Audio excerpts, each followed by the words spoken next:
Hello dears, welcome back to my YouTube channel. ഇന്നത്തെ topic കുറച്ചൊരു exclusive ആയിട്ടുള്ള ടോപ്പിക്കാട്ടോ. തമ്പനിയിൽ കണ്ടതുപോലെ ഞാൻ എൻ്റെ എക്സ്പീരിയൻസ് ഷെയർ ചെയ്യാം. അതിൻ്റെ കൂട്ടത്തിൽ എനിക്ക് വന്നൊരു മെസ്സേജിനുള്ള റിപ്ലൈ കൂടിയാണത്. എന്നോട് അങ്ങനെ വീഡിയോ ചെയ്യുമോ എന്ന് ചോദിച്ചു. യെസ്, എനിക്ക് പറയാൻ നല്ല കാര്യങ്ങളായതുകൊണ്ട് ഞാൻ വീഡിയോ ചെയ്യാം എന്ന് തന്നെ വിചാരിച്ചു കേട്ടോ. അതിൻ്റെ കൂട്ടത്തിൽ ഞാൻ എൻ്റെ ഹെൽത്ത് അപ്ഡേറ്റും കൂടിയും പറയാം. എല്ലാവരും ചോദിക്കുന്നു ഓക്കെ അല്ലേ, ഓക്കെ അല്ലേ? ഓക്കെ, ഇപ്പം ഞാൻ ഓക്കെ ആണ്. നമ്മൾ പെർഫെക്റ്റ്ലി ആൻഡ് കംപ്ലീറ്റ്ലി റെസ്റ്റിൽ തന്നെയാണ്.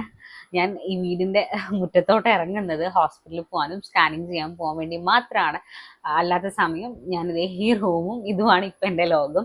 വീട്ടിൽ ഫുഡ് കഴിക്കാൻ വേണ്ടി മാത്രം ഡൈനിങ് ഹാളിലേക്ക് പോകും. അങ്ങനത്തെ കാര്യങ്ങൾക്ക് മാത്രമേ ഞാൻ റൂമിൽ നിന്ന് പുറത്തു പോകുള്ളൂ. പിന്നെ നമ്മുടെ വീഡിയോ എടുക്കാൻ വേണ്ടി ഇതേ ഇവിടെ ഇങ്ങനെ എണീറ്റ് ഇരുന്ന് ഇതെല്ലാം സെറ്റാക്കി വെക്കും. അത്ര മാത്രമേ ഞാൻ ചെയ്യുന്ന ഒരു എക്സ്ട്രാ ആക്ടിവിറ്റി ഉള്ളൂ. ആ എക്സ്ട്രാ ആക്ടിവിറ്റി എന്നെ ഭയങ്കരമായിട്ട് ഹെൽപ്പ് ചെയ്യുന്നുണ്ട് ഈ ഒരു സിറ്റുവേഷനിൽ ഹീൽ ചെയ്യാൻ വേണ്ടിയിട്ട്. കാരണം ഭയങ്കര എന്താ പറയുക, സ്ട്രെസ് റിലീഫാണ്. ഞാൻ കഴിഞ്ഞ വീഡിയോസിലൊക്കെ പറഞ്ഞതുപോലെ. അപ്പോൾ ഞാൻ എന്തായാലും വളച്ച് നീട്ടുന്നില്ല, നമ്മുടെ ടോപ്പിക്കിലേക്ക് വരാം. പ്രഗ്നൻസി ടൈമിൽ ഫാമിലി സപ്പോർട്ടും അതുപോലെ തന്നെ പാർട്ട്ണർ സപ്പോർട്ടിൻ്റെയും ഇമ്പോർട്ടൻസ്. അതായത് ഞാൻ കഴിഞ്ഞ വീഡിയോയിൽ പറഞ്ഞിട്ടുണ്ടായിരുന്നു, വീണ്ടും തിരിച്ച് ഞാൻ ഒരു ബ്രേക്ക് എടുത്തതിന് ശേഷം ആ ബ്രേക്ക് ചെയ്യാൻ കാരണം, അതായത് യൂട്യൂബിലും ഇൻസ്റ്റയിലൊക്കെ വീഡിയോസ് ഇടുന്ന ആ ഒരു ബ്രേക്ക് എടുത്തു ഞാൻ. ഒരു മനഃപൂർവ്വം ഓണം കഴിഞ്ഞതിന് ശേഷം കുറച്ച് ദിവസം റെസ്റ്റ് എടുക്കാം എന്നൊക്കെ വിചാരിച്ചിട്ട്. പക്ഷെ ആ വിചാരിച്ച ദിവസങ്ങളിലായിരുന്നു എനിക്ക് ഏറ്റവും കൂടുതൽ ബുദ്ധിമുട്ടുണ്ടായിരുന്നത്. അപ്പോൾ ആ ഞാൻ ബ്രേക്ക് ചെയ്യാൻ കാരണം എൻ്റെ ഹസ്ബൻഡ് വിശാഖാണെന്ന് പറഞ്ഞു ഞാൻ ഓൾറെഡി വീഡിയോയിൽ. അപ്പോൾ എനിക്ക് വന്നൊരു മെസ്സേജ് ആട്ടോ ഇത്. അപ്പോൾ ഭയങ്കര സപ്പോർട്ടിൻ്റെ കാര്യമൊക്കെ പറഞ്ഞു. ഇയാൾ ഭയങ്കര ലക്കിയാണ് അക്കാര്യത്തിൽ എന്നൊക്കെ പറഞ്ഞു. അപ്പോൾ ഓഫ് കോഴ്സ് ഞാൻ അക്കാര്യത്തിൽ ലക്കിയാട്ടോ. അപ്പോൾ ഞാൻ എന്നോട് അങ്ങനെ ഒരു വീഡിയോ ചെയ്യുമോ എന്ന് ചോദിച്ചപ്പോൾ തന്നെ ഞാൻ ആ കുട്ടീനോട് ചോദിച്ചിട്ടുണ്ടായിരുന്നു, ഞാൻ ഇയാളുടെ പേര് റിവീൽ ചെയ്ത പ്രശ്നമുണ്ടോയെന്ന്. അപ്പോൾ എന്നോട് പറഞ്ഞു വേണ്ട, പേര് റിവീൽ ചെയ്യണ്ട എന്ന് പറഞ്ഞു. എന്നെ പോലെ തന്നെ പ്രഗ്നൻ്റ് ആയിട്ടുള്ള ഒരു കുട്ടിയാണ്. അപ്പോൾ ആ കുട്ടിയുടെ എക്സ്പീരിയൻസ് പറഞ്ഞു. ഈ പറഞ്ഞതുപോലെ ഞാൻ മുന്നത്തെ കഴിഞ്ഞ ദിവസത്തെ വീഡിയോയിലാണെന്ന് പറഞ്ഞു. ഈ പകൽ ഉറങ്ങുന്നതിൻ്റെ കാര്യമൊക്കെ ഞാൻ പറഞ്ഞിട്ടുണ്ടായിരുന്നു. നമ്മൾ തള്ളുറങ്ങിയാൽ പിള്ളുറങ്ങും, അല്ലെങ്കിൽ നമ്മൾ വേണ്ടാത്ത കുറേ ആവശ്യമില്ലാത്ത കുറേ കാര്യങ്ങൾ, എണ്ണ തേച്ച് കുളിച്ചാൽ പാലുണ്ടാവും എന്നൊക്കെ പറഞ്ഞ് അങ്ങനത്തെ കുറേ നമ്മൾ അല്ലെങ്കിൽ നമ്മൾക്ക് താല്പര്യമില്ലാതെ തന്നെ നമ്മളെ ഈ സൊസൈറ്റി അടിച്ചേൽപ്പിക്കുന്ന കുറേ മിത്തുകളുണ്ട് ഈ പ്രഗ്നൻസിയെ പറ്റിയിട്ട്. അപ്പോൾ ആ കുട്ടിയുടെ കുറേ എക്സ്പീരിയൻസ് പറഞ്ഞു. ഇപ്പം 7 month ആയി.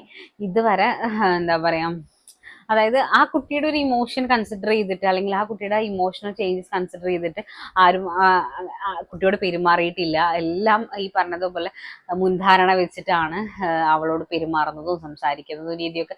അപ്പോൾ ആ കുട്ടി കടന്നു പോകുന്ന മെന്റൽ ബുദ്ധിമുട്ടിനെ പറ്റി എന്നോട് സംസാരിച്ചു. അത് ഞാൻ ഡീറ്റെയിൽ ആയിട്ട് പറയുന്നില്ല, കാണിക്കുന്നില്ല. കാരണം എന്നോട് കാണിക്കണ്ട എന്ന് തീർത്തും പറഞ്ഞത് കൊണ്ടാട്ടോ ഞാൻ അങ്ങനെ കാണിക്കാത്ത. പിന്നെ നമ്മളൊരു കാര്യം പറഞ്ഞപ്പോൾ അത് മറ്റൊരാൾക്ക് ഇൻഫ്ലുവൻസ് ആവാന്ന് പറയുന്നത് ഭയങ്കര വലിയ കാര്യമാണ്. വളരെ കുറച്ച് എമൗണ്ട് ഓഫ് ആളുകളാണ് നമ്മുടെ വീഡിയോ കാണുന്നുള്ളൂ. പക്ഷെ എന്നാലും കണക്ട് ചെയ്യാൻ പറ്റുന്നുണ്ട് എന്നറിയുന്നതിൽ സന്തോഷം. അങ്ങനെ എനിക്ക് അല്ലെങ്കിൽ എന്നോട് ആ കുട്ടി ചോദിച്ച 4 ക്വസ്റ്റ്യൻസ് ഞാൻ പറഞ്ഞുതരാം. ഫസ്റ്റ് ക്വസ്റ്റ്യൻ ഫാമിലി സപ്പോർട്ടിനെ കുറിച്ചിട്ടാണ്. പ്രഗ്നൻസി ജേർണിയിൽ എങ്ങനെയാണ് ഫാമിലി സപ്പോർട്ട്, അതിനെക്കുറിച്ച് പറയാമെന്ന് ചോദിച്ചു. സെക്കൻഡ് ക്വസ്റ്റ്യൻ പാർട്ട്ണറുടെ സപ്പോർട്ടിനെ കുറിച്ചിട്ടാണ്. ദെൻ തേർഡ് ക്വസ്റ്റ്യൻ മൂഡ് സ്വിങ്സിനെ കുറിച്ചിട്ടാണ്. അതായത് മൂഡ് സ്വിങ്സ് ഉണ്ടോ പ്രഗ്നൻസിയിലെന്ന് ചോദിച്ചു. ദെൻ ഫോർത്ത് ക്വസ്റ്റ്യൻ പോസ്റ്റ്പാർട്ടം ഡിപ്രഷനെ കുറിച്ച് ആലോചിക്കുമ്പോൾ ടെൻഷൻ ഉണ്ടോ. ഇതായിരുന്നു എന്നോട് ചോദിച്ച 4 ക്വസ്റ്റ്യൻസ്. അപ്പോൾ എന്നോട് ചോദിച്ചപ്പോൾ ആ കുട്ടി പറയുകയും ചെയ്തു, വീഡിയോ ആയിട്ട് ചെയ്താൽ മതി, കുഴപ്പമില്ല.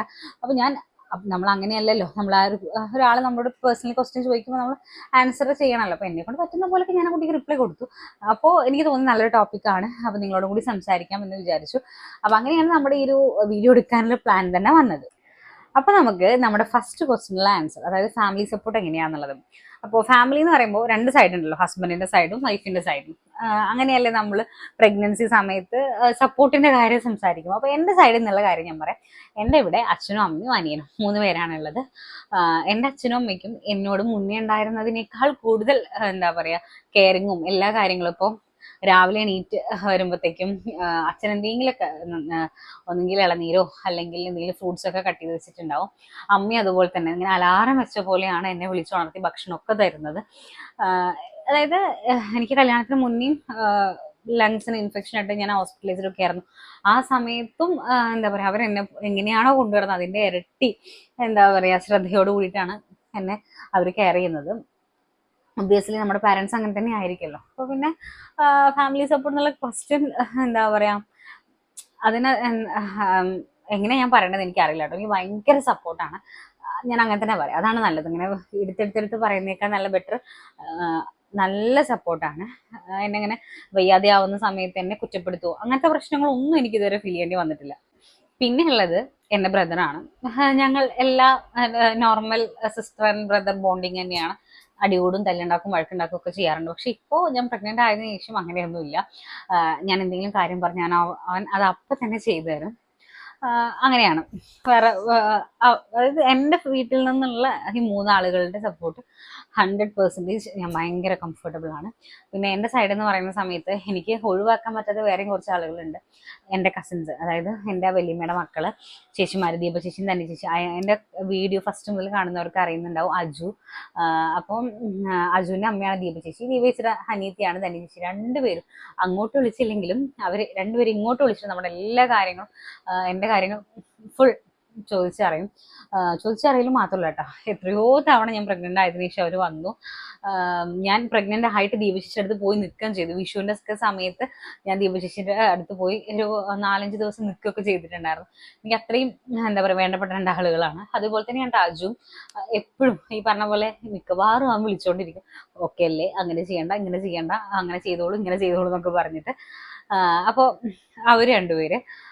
പിന്നെ എൻ്റെ അമ്മയുടെ ചേച്ചി, അതായത് ദീപ ചേച്ചിയുടെയും ധനി ചേച്ചിയുടെയും അമ്മയല്ല കേട്ടോ പറഞ്ഞത് ഞാൻ. അതായത് അത് അമ്മയുടെ മൂത്ത ചേച്ചിയുടെ മക്കളാണ്. അമ്മയുടെ തൊട്ട് മേലെയുള്ള ചേച്ചി, അവർ 3 പെൺമക്കളാണ്.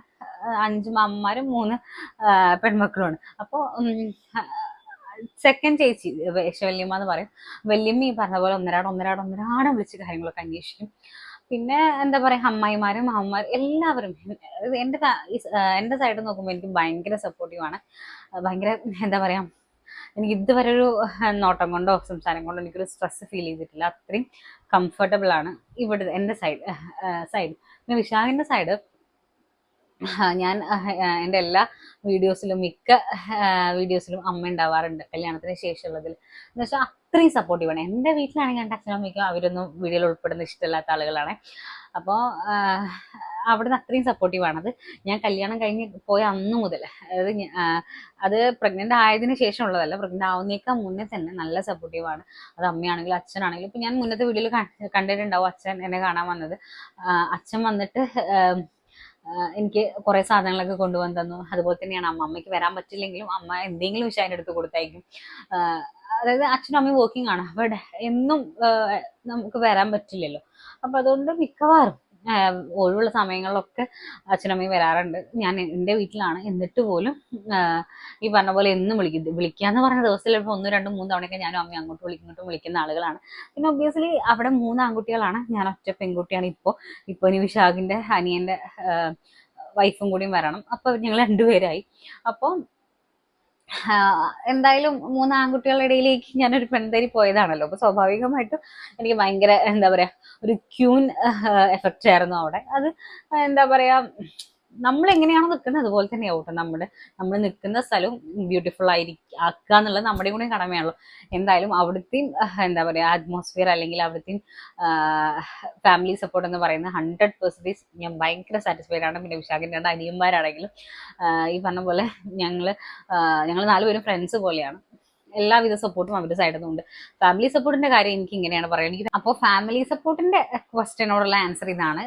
ഞാൻ 2 ഫാമിലി സൈഡിൽ നിന്നും ഭയങ്കര എന്താ പറയാ അതിന്, ഞാൻ അക്കാര്യത്തിൽ ഭയങ്കര ലക്കിയാണ്. എനിക്ക് ഒരു ബുദ്ധിമുട്ടോ അല്ലെങ്കിൽ ഒരിക്കൽ പോലും ഒരു ബുദ്ധിമുട്ട് തോന്നിയിട്ടില്ല ഇതുവരെ. അക്കാര്യത്തിൽ ഒരു കുഴപ്പമില്ലാതെ മുന്നോട്ട് പോയിക്കൊണ്ടിരിക്കുന്നു. പിന്നെ നെക്സ്റ്റ് ക്വസ്റ്റ്യൻ പാർട്ട്ണറുടെ സപ്പോർട്ടാണ്. ഞാനത് വീണ്ടും ആ ടോപ്പിക് എടുത്തിട്ട് സംസാരിക്കണം, വെറുതെ വലിച്ചു നീട്ടണമെന്നില്ല. വിശാഖിന്റെ കാര്യം ഞാൻ മിക്കവാറും വീഡിയോയിൽ പറയാറുണ്ട്. ഈവൻ വീണ്ടും ഇങ്ങനെ കണ്ടിന്യൂസ് ആയിട്ട് വീഡിയോ ഇടാൻ തന്നെ കാരണം വിശാഖാന്നടക്കം ഞാൻ കഴിഞ്ഞ വീഡിയോയിലൊക്കെ പറഞ്ഞു. അപ്പോൾ വിശാഖിന്റെ സപ്പോർട്ടിനെ കുറിച്ച് വീണ്ടും ഞാൻ അതിങ്ങനെ എന്താ പറയാ ഡിസ്ക്രൈബ് ചെയ്യേണ്ട ആവശ്യമില്ല. പക്ഷെ എന്നാലും എന്നോട് ചോദിച്ച സ്ഥിതി ഞാൻ ഒന്നും കൂടിയും പറയാം, വളരെ ഷോർട്ടായിട്ട് പറയാം. വിശാഖിന്റെ കാര്യത്തിൽ എനിക്ക് എന്താ പറയാ, ഇത്രയും ഫസ്റ്റ് മന്ത് മുതൽ എനിക്ക് എന്താ പറയുക ഒരുപാട് ബുദ്ധിമുട്ടുകളുണ്ട്. അപ്പോൾ എപ്പോഴെങ്കിലും എന്താ ഈ പറഞ്ഞ പോലെ ഒന്ന് മുഖം ചുളിഞ്ഞു കാണോ അല്ലെങ്കിൽ മദ്യമായി എന്നെ കൊണ്ട് നടന്നിട്ട് അങ്ങനത്തെ ഒരു തോന്നൽ പോലും എനിക്ക് ഇതുവരെ ഉണ്ടായിട്ടില്ല. ഞാൻ മുന്നത്തെ വീഡിയോയിൽ പറഞ്ഞിട്ടുണ്ട്, ഞാൻ ഹോസ്പിറ്റലൈസ്ഡ് ആവുന്ന സമയത്ത് ഞാൻ 8 തവണ ഈ പ്രഗ്നന്റ് ആയിട്ട് 8 തവണ ഞാൻ ഹോസ്പിറ്റലൈസ്ഡ് ആയി, അഡ്മിറ്റ് ആയി. ഈ അഡ്മിറ്റ് ആവുന്ന സമയത്ത് 8 തവണ വിശാഖാണ് എൻ്റെ കൂടെ രാത്രിയും പകലും. എൻ്റെ അച്ഛനും അമ്മയും വരും, വിശാഖിൻ്റെ അച്ഛനും അമ്മയും ഒക്കെ വരും. പക്ഷെ എന്നാലും അവരൊക്കെ വിസിറ്റേഴ്സിനെ പോലെ വന്നു പോയാൽ മതി എന്നുള്ളതായിരുന്നു ഞങ്ങളുടെ തീരുമാനം. കാരണം എനിക്ക് ഏറ്റവും കംഫർട്ടബിൾ വിശാഖാണ്. അപ്പോൾ അത് മാത്രമല്ല, ഇനിയിപ്പോൾ എനിക്ക് വേദനിച്ചൊരു ദേഷ്യം വരികയാണെങ്കിലും അല്ലെങ്കിൽ എന്താണെങ്കിലും അത് വിശാഖാണെങ്കിലും എനിക്ക് ഭയങ്കര കംഫർട്ടബിൾ ആയിരിക്കും.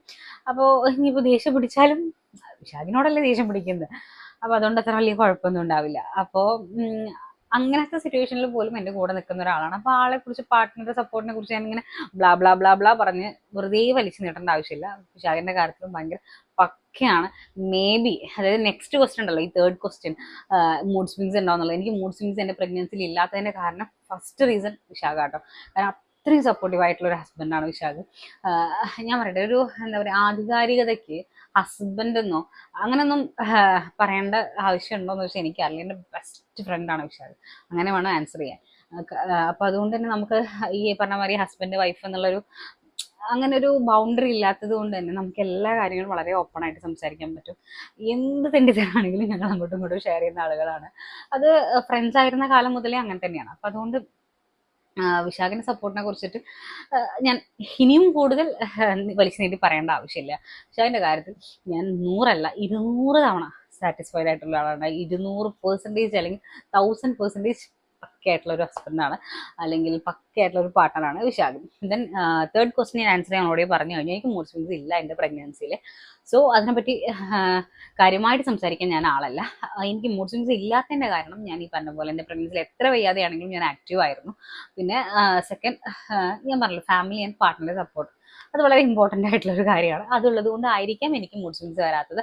അപ്പോൾ അതുകൊണ്ട് അതിനെപ്പറ്റി ആധികാരികമായിട്ട് സംസാരിക്കാൻ ഞാൻ ആളല്ല കേട്ടോ. ദ ഫൈനൽ ക്വസ്റ്റ്യൻ ആണ് എനിക്ക് കുറച്ചും ഇൻട്രസ്റ്റിംഗ് ആയിട്ട് തോന്നിയത്. പോസ്റ്റ്പാർട്ടം ഡിപ്രഷനെ കുറിച്ച് ആലോചിച്ച് ടെൻഷൻ ഉണ്ടോ എന്നുള്ളത്. ഫസ്റ്റ്, അതായത് പോസ്റ്റ്പാർട്ടം ഡിപ്രഷനൊക്കെ മാറ്റി നിർത്താം. നമുക്ക് വരാൻ പോകുന്ന ഒരു കാര്യത്തെക്കുറിച്ച് ആലോചിച്ച് ഇപ്പം തന്നെ ടെൻഷൻ അടിച്ച്, ഓൾറെഡി ഞാൻ കോംപ്ലിക്കേറ്റഡ് പ്രഗ്നൻസി ജേണിയിലൂടെ പോകുന്ന ഒരാളാണ്. ഞാൻ വരാൻ പോകുന്ന കാര്യത്തെക്കുറിച്ച് ആലോചിച്ച് എന്തിനാ വെറുതെ ടെൻഷൻ അടിച്ച് അത് എൻ്റെ കുഞ്ഞിനെ കൂടി ബാധിക്കുന്ന രീതിയിലാവുന്നത്. ഞാൻ എന്നല്ല, ആരും അങ്ങനെ ചെയ്യാതിരിക്കുന്നതാണ് ബെറ്റർ എന്നാണ് എൻ്റെ ഒരു ഒപ്പീനിയൻ കേട്ടോ. കാരണം ഞാൻ പറഞ്ഞല്ലോ, ഫസ്റ്റ് മന്ത് മുതൽ തന്നെ ഓരോരോ ബുദ്ധിമുട്ടുകളിലൂടെ കടന്നു പോയിരുന്ന ഒരാളാണ്. അപ്പം അതുകൊണ്ട് തന്നെ ഞാനിപ്പോൾ ഈ 9th മന്തിൽ എത്തി നിൽക്കുന്ന സമയത്ത് ഇനി പോസ്റ്റ്പാർട്ടം ഡിപ്രഷനെ കുറിച്ച് ആലോചിച്ച് ഇപ്പം തന്നെ ടെൻഷൻ അടിച്ച്, ഇപ്പം തന്നെ സ്ട്രെസ് അടിച്ച്, ഇപ്പം തന്നെ ഇരുന്ന് കരയേണ്ട വല്ല കാര്യമുണ്ടോ? ഞാൻ ടെൻഷൻ അടിച്ചാൽ അത് ആരെ ബാധിക്കുക? ഡയറക്റ്റ്ലി അത് കുഞ്ഞിനെ ബാധിക്കും. ഞാൻ സ്ട്രെസ് അടിച്ചാൽ ഫസ്റ്റ് ആരെ ബാധിക്കുക? ഡയറക്റ്റ്ലി അത് കുഞ്ഞിനെ ബാധിക്കും. അപ്പം ഞാൻ എന്ത് ചിന്തിച്ചാലും അത് കുഞ്ഞിനെ ബാധിക്കും. ചില സമയത്ത് ഇമോഷണൽ സിനിമകൾ കാണുന്ന സമയത്ത് തന്നെ ഞാൻ കിടന്ന് കരയും. അതായത് ഇപ്പം നമുക്ക് ഇമോഷണൽ ഇംബാലൻസ് കുറേ ഉണ്ടായിരിക്കും. അപ്പോൾ അതുകൊണ്ട് തന്നെ നമുക്ക് ഈ ഹോർമോൺ ചേഞ്ചിന്റെ ഭാഗമായിട്ടുണ്ടാകുന്നതാണ് ഈ കാര്യങ്ങളൊക്കെ. അപ്പോൾ അത് മനസ്സിലാക്കിക്കൊണ്ട് ചില സമയത്ത് സിനിമ കാണുന്ന സമയത്ത് ഞാൻ കൊടുകൂടാതെ ചിരിച്ചുകൊണ്ടാവും ചിലപ്പോൾ കരയുന്നുണ്ടാവുക. അപ്പോൾ അപ്പം തന്നെ എനിക്ക് മനസ്സിലാവും ഇതത്ര ഓക്കെ ആയിട്ടുള്ള ഒരു പരിപാടിയല്ല. അപ്പം തന്നെ ഞാൻ ആ സീൻ സ്കിപ്പ് ചെയ്ത് പോവാനാണ് ശ്രമിക്കാറ്. അപ്പോൾ അങ്ങനെ ചിന്തിക്കുന്ന ഞാൻ എന്താ പറയുക, ഒരിക്കലും പോസ്റ്റ്പാർട്ടം ഡിപ്രഷനെ കുറിച്ച് ആലോചിച്ച് ഇപ്പം തന്നെ ഞാൻ കരയാൻ ഉദ്ദേശിച്ചിട്ടില്ല. ഞാൻ കരയൊന്നുമില്ല. അതാണ് ആൻസർ. ഞാനിപ്പോൾ പോസ്റ്റ്പാർട്ടം ഡിപ്രഷനെ കുറിച്ച് ആലോചിക്കുന്നേ ഇല്ല. പിന്നെ ഈ പറഞ്ഞ പോലെ ഇപ്പം ഞാൻ നേരത്തെ പറഞ്ഞ 2 ഫാക്ടേഴ്സ്, എൻ്റെ പാർട്ട്ണറും എൻ്റെ ഫാമിലിയും. അപ്പോൾ അവരുടെ ഒരു സപ്പോർട്ട് ഉള്ളത് കൊണ്ട് ഞാൻ വല്ലാതെ പോസ്റ്റ്പാർട്ടം ഡിപ്രഷനിലേക്ക് പോയില്ല എന്ന് എനിക്ക് തോന്നുന്നു. പിന്നെ പോയി കഴിഞ്ഞാലും പ്രശ്നമൊന്നുമില്ല. നമ്മളെ എന്താ പറയുക, നന്നായിട്ട് കെയർ ചെയ്യുന്ന ഒരു പാർട്ട്ണർ കൂടെ ഉണ്ടെങ്കിൽ, നമ്മൾ മനസ്സിലാക്കുന്ന ഒരു ഫാമിലി ഉണ്ടെങ്കിൽ കുറേയൊക്കെ നമുക്ക് ഓവർകം ചെയ്യാൻ പറ്റും എന്നാണ് ഞാൻ വിചാരിക്കുന്നത്. പിന്നെ എന്തായാലും നമുക്ക് നമ്മുടെ ബോഡിയിലും നമ്മുടെ ബോഡി ലാംഗ്വേജിലും നമ്മൾ ഇനി വരാൻ പോകുന്ന ജീവിതത്തിലൊക്കെ നമുക്ക് മാറ്റം വരും. കാരണം മറ്റത് ഇപ്പോൾ അതായത് ഞാൻ ലൈവായിട്ട് ഇപ്പോൾ ജീവിച്ചുകൊണ്ടിരിക്കുന്ന ജീവിതമായിരിക്കില്ല ഇനിയിപ്പോൾ ഡെലിവറി കഴിഞ്ഞ് കഴിഞ്ഞാൽ.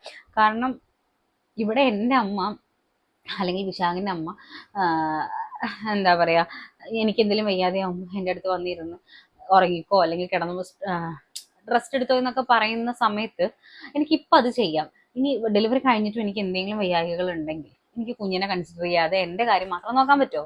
പറ്റില്ല.